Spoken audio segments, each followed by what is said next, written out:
Welcome to our channel. Today we how to authorize ETF purchases using Robinhood Gold. Detailed guide step by step clearly.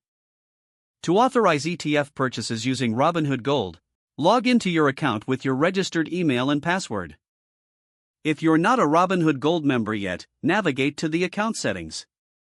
Select Robinhood Gold from the list of options. Follow the prompts to upgrade to Robinhood Gold.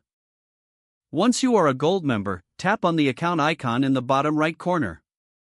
Navigate to Cash Management within your account settings.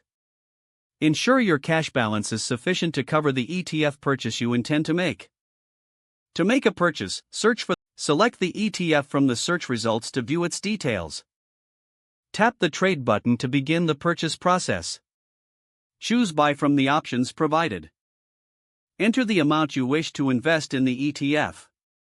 Review the order details carefully before proceeding.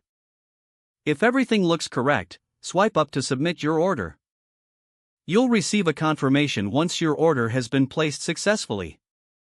Monitor your portfolio to track the performance of your newly purchased ETF. If you need to authorize additional trades in the future, repeat the steps as necessary. Using Robinhood Gold allows for greater purchasing power and access to margin trading. Stay informed on market trends to make the best investment decisions. Remember to research each ETF before purchasing to understand its objectives and risks. Now you're all set to trade ETFs using Robinhood Gold. If the page does not load, refresh the browser or try again in a private or incognito window. Make sure you are using the correct email address, then retype it carefully to avoid small typos.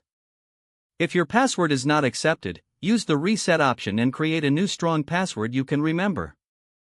Check your spam folder for verification or security emails, then complete any requested confirmation steps. Enable two-factor authentication if available to improve account security and reduce unauthorized access risk. After signing in, review your profile details so your contact information and settings are accurate and current. Don't forget to like this video and subscribe to our channel for more step-by-step tech guides.